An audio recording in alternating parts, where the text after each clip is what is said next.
There are two extreme ends to the way that we can look at or approach goals in our lives. On one end is the desire to do everything all the time, to go all out, to be forward leaning in almost every aspect of your life, and to seek to achieve perfection and minimize wasted time. On the other end is inaction, passiveness, apprehension about taking the leap into the unknown. And as you can imagine, neither of these extremes is particularly healthy or necessarily a good approach for every situation. The focus of this podcast series is on thriving through balance. And in order to approach betterment and personal growth in a balanced manner, you'll need to find the sweet spot between going all out all the time and paralysis through inaction.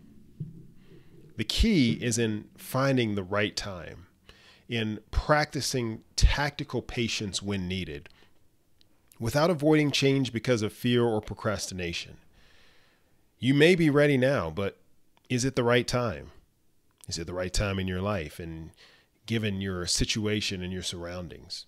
Is it the right time to make a change for the better? So we're going to unpack that here in this episode. You know, there have been several instances in my life when I've put off improvement or making myself better because I was simply scared to make the leap.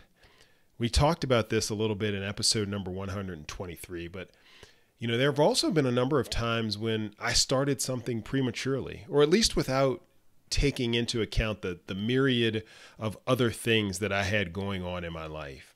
And as a busy, focused, and driven individual, like many of you are, moving out in that manner can be just as detrimental to our goals.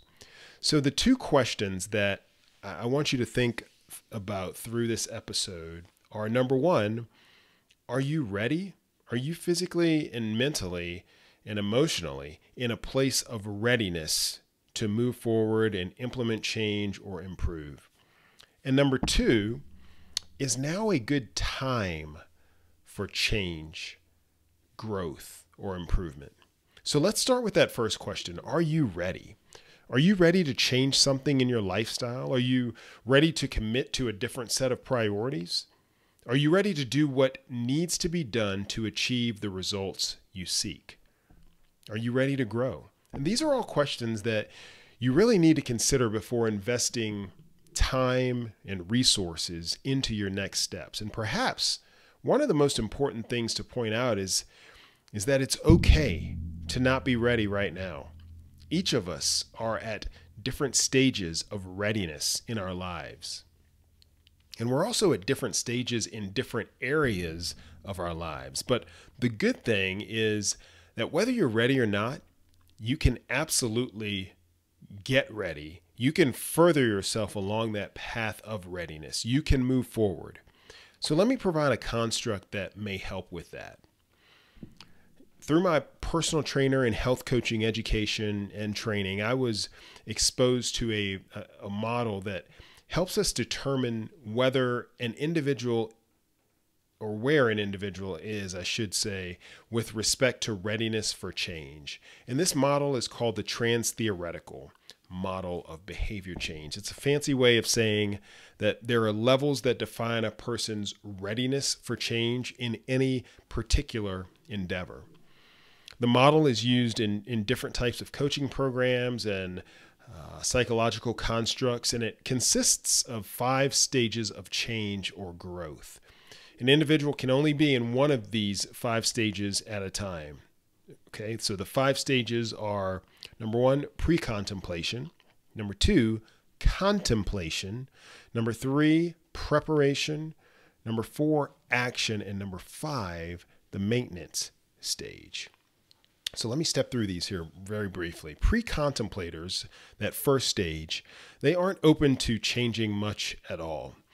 They may not even know what they need to do to grow or change. And if they do, they may think that the amount of effort required to grow or improve in a particular area of their life is beyond their ability. And subsequently, they may see that goal as being impossible to achieve. Pre-contemplators may say, I won't do this, or I can't do that. At the next level, the contemplators are at least thinking about growth.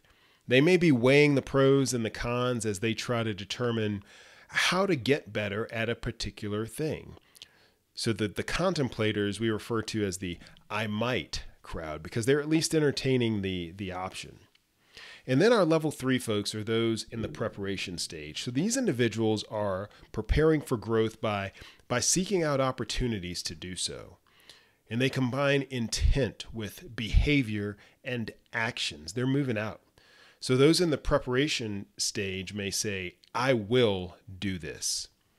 In the 4th stage, the action stage, you're constantly and consistently acting in ways that contribute to continued growth and improvement. And you seek out opportunities to maintain those practices. Those in the action stage say, I am doing this. And then finally, those in the maintenance stage, they've made the new behaviors a part of their lifestyle. And as a maintainer, you have the desire to keep those positive growth habits, and you're more capable of handling setbacks and lapses in your progress. So as someone in the maintenance stage of change or growth, you might say, I am still doing this.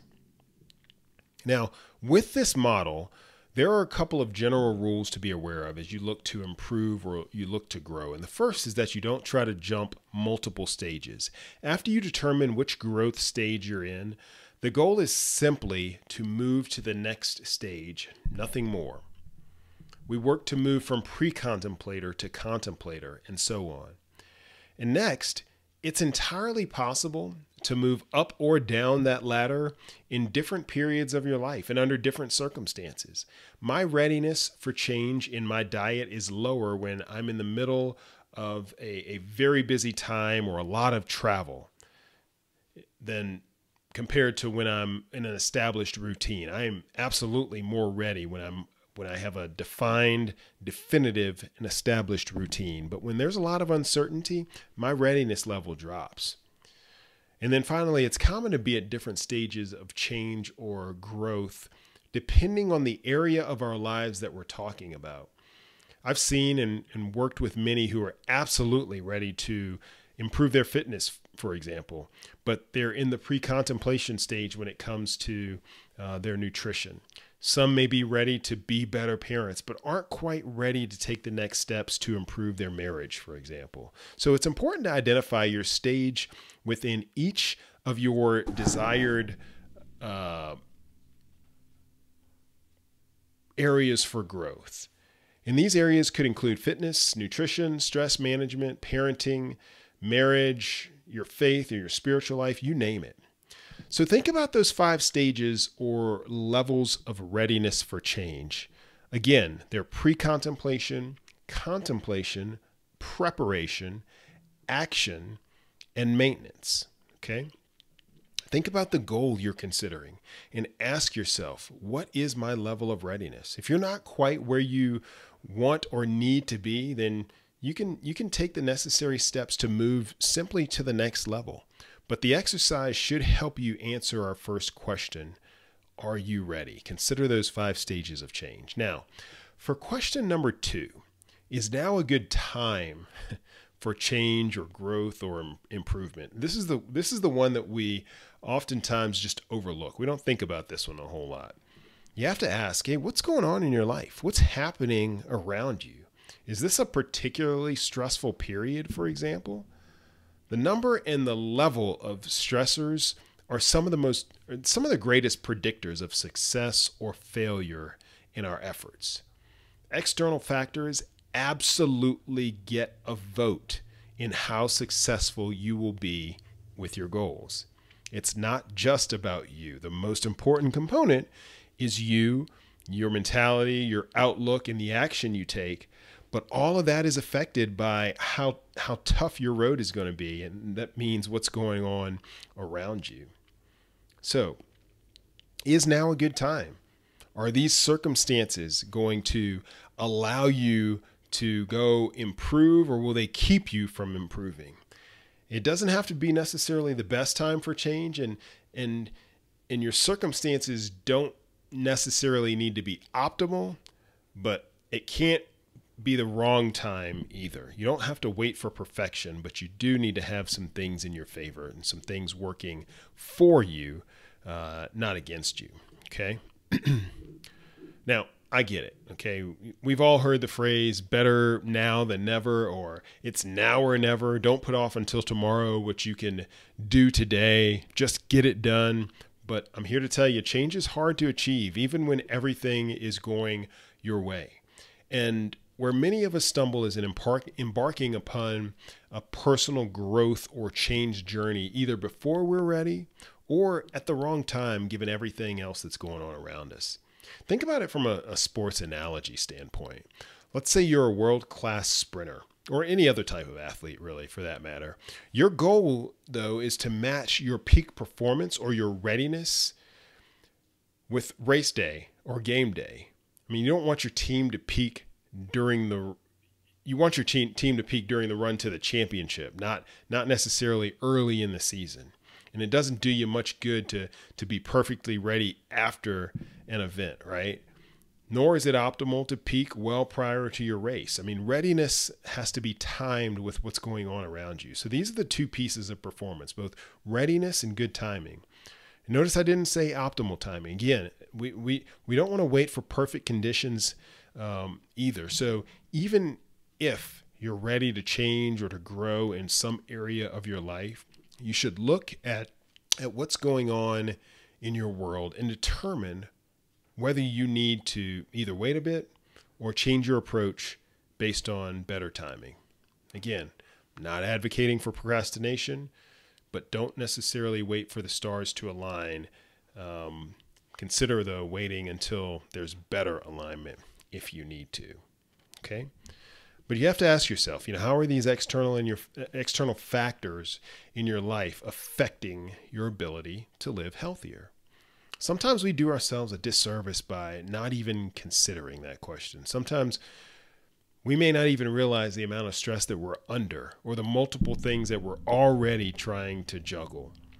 And this is particularly true for those of us with busy lifestyles. And the truth is that the stressors of busy lifestyles offer plenty of things to get us off track, despite our best intentions.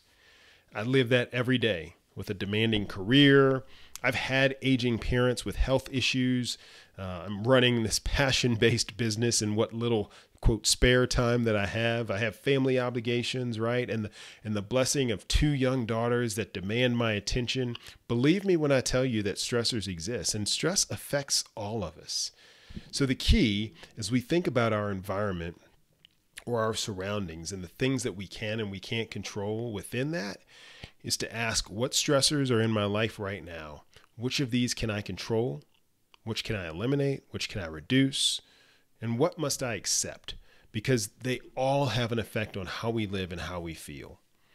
Is now the right time to try to improve in a certain area of my life, or should I wait for this temporary period of higher stress to subside?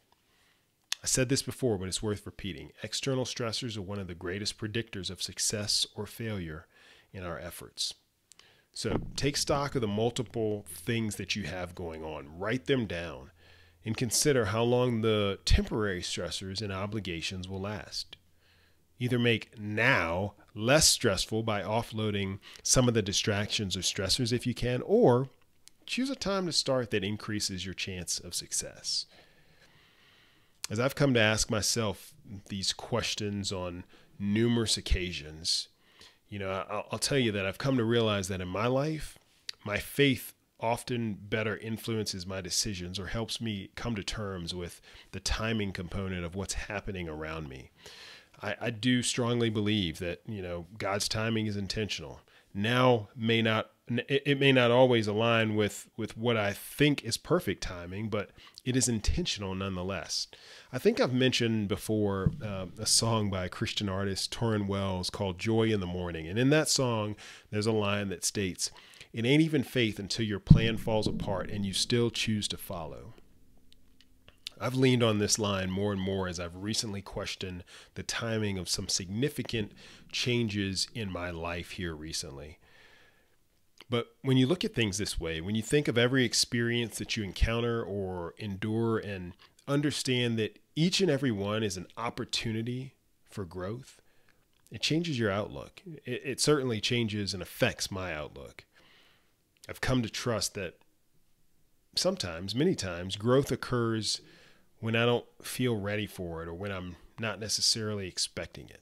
And I think that's kind of the point, right? To grow you through that circumstance. I often refer back to a quote that I read some time ago that says, God will not protect you from what he can perfect you through. So as I think about whether I'm ready for growth and whether this is a good time, I'd offer that when it comes to faith, spirituality, and God, readiness is a state of mind. It is being accepting and open to what he has in store for you and for what you're going through. So back to those two opening questions. Are you ready? And is now a good time? Well, you can determine your level of readiness, and you can assess whether it's a good time or not and act accordingly. But also remember that you can't control everything. Perhaps what's required sometimes is a little bit of trust. Thanks for listening. Coach T, out.